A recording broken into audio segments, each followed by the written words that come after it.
Les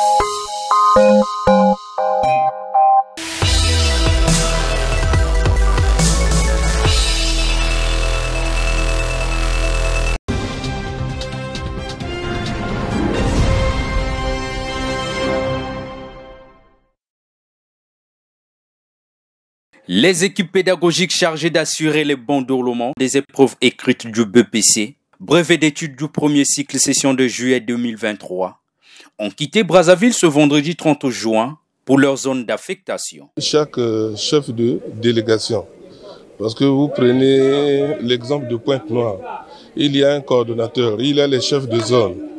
Donc pour que l'organisation soit parfaite à Pointe-Noire, nous devons faire le point ensemble, pour qu'il n'y ait pas d'erreur, pour qu'il n'y ait pas de mal oublié. Il n'y aura pas de fraude. Donc les enfants doivent lire, les parents doivent accompagner les enfants pour qu'il n'y ait pas de climat de fraude. Avec les nouvelles formes de fraude, ces jurys mesurent l'ampleur de la mission qui est de leur. Et la responsabilité, c'est de veiller à ce que les épreuves écrites se passent normalement, qu'il n'y ait pas de dérapage et que nous veillons également aux consignes qui nous ont été données par le ministre lors de l'entretien avec tous les membres des jurys. Et nous partons pour mettre en place et respecter les codes ou les consignes qui ont été données. Dans ces genres de cas, les innovations sont à saluer. Parce que s'il n'y a pas pression ou bien il n'y a pas des règles ou des lois qu'on peut fixer, cela ne peut pas aller dans le bon sens. Mais si aujourd'hui l'ICG a présenté lors de l'entretien avec les jurys le fameux registre noir ou bien ce livre noir, mais c'est pour mettre en garde aussi certains collègues ou bien beaucoup de gens qui vont, n'est pas pour aller faire leur travail constamment, mais à ce que je sache, toute personne choisie par le ministre, parce que la note est signée par lui-même, est convaincue que les jurys ou les personnes qui sont envoyées dans chaque département sont des personnes qu'on peut faire confiance.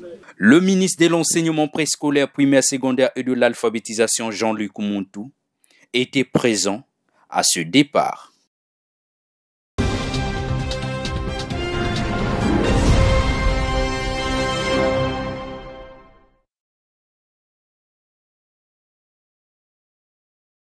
L'atelier vise à valider et à faire la restitution des travaux portant sur les outils pour la formation des enseignants bénévoles. Une approche qui permet de trouver des solutions liées à cette catégorie d'enseignants. En réalité, l'atelier s'est apaisanti sur le dénombrement des bénévoles et la rédaction des outils de formation.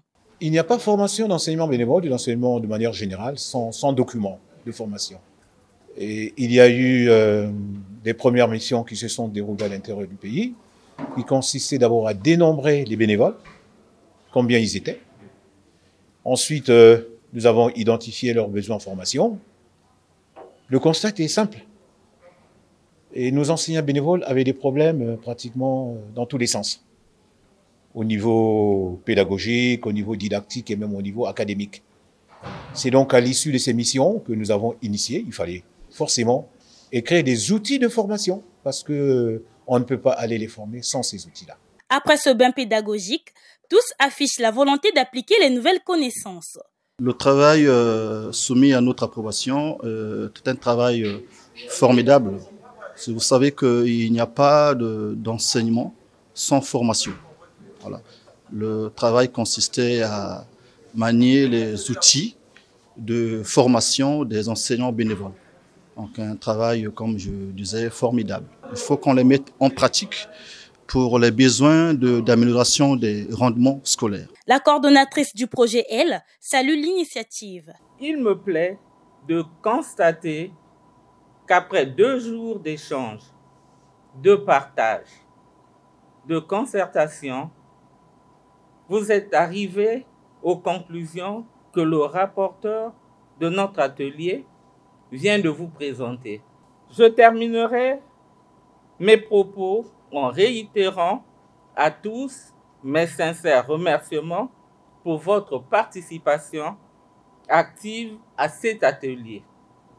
Au nom de la directrice de cabinet du ministère de l'enseignement préscolaire, primaire, secondaire et de l'alphabétisation, je déclare clos l'atelier de validation des outils de formation des enseignants bénévoles. Le PASS, c'est le projet d'appui à la stratégie sectorielle de l'éducation. Financé par le PME, le Partenariat mondial pour l'éducation, il a pour objectif de former les enseignants bénévoles sur, entre autres, la pédagogie, la didactique, en vue d'améliorer la qualité du système éducatif congolais. À une semaine du brevet d'études du premier cycle BEPC, session de juillet 2023, certains établissements scolaires ayant des tableaux à l'extérieur des salles de classe reçoivent plusieurs candidats, lesquels se réunissent pour peaufiner des acquis reçus en vue d'affronter les épreuves écrites de cette évaluation. Je me sens un peu stressée, mais je crois que ça va. Nous sommes venus travailler précisément sur les mathématiques pour préparer le BEPC, parce que bientôt, ce sera le rouge. L'année passée, quand j'ai vu les autres pleurer, et ça m'avait attristée. Alors, j'ai pas besoin de me retrouver dans leur place. C'est pour cela que je suis venue travailler pour éviter le chèque. On se prépare pour le BEPC. Le BEPC, c'est à partir du 4 juillet. C'est pour ça qu'on se prépare sur les maths. Comme si la troisième, les maths, c'est difficile, on se prépare sur les maths. C'est sur les opérations de 2x carré. Avec les nouvelles méthodes de surveillance mises en place, ces candidats sont appelés le 4 juillet, date des débuts des épreuves sur le territoire national, de prouver leur intelligence.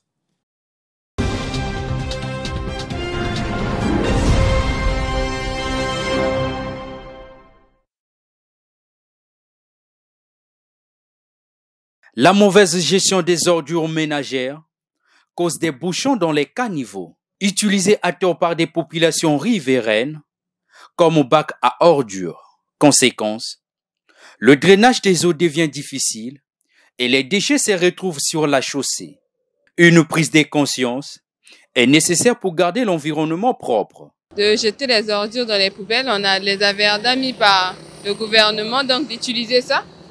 J'ai déjà assisté, ça passe chaque soir pour ramasser les ordures, donc ça ne sert pas de gaspiller la route ou de jeter dans le caniveau, d'arrêter simplement. La propreté n'est pas l'apanage seul du gouvernement congolais. Les habitants sont ici interpellés à faire preuve de bonne moralité. Il y a les averdas qui sont là, mais vous allez voir la maman qui envoie l'enfant aller jeter les ordures. L'eau d'abord pour la vaisselle, il y a les saletés, les restes du foufou. Les enfants viennent jeter, vous allez trouver il y a les trucs bizarres. Après, ça donne le paludisme. La saleté, c'est d'abord nous-mêmes les Congolais. Ne donnons pas tort à la mairie. Notons que la décomposition des déchets génère les mauvaises odeurs qui polluent l'environnement et causent des maladies.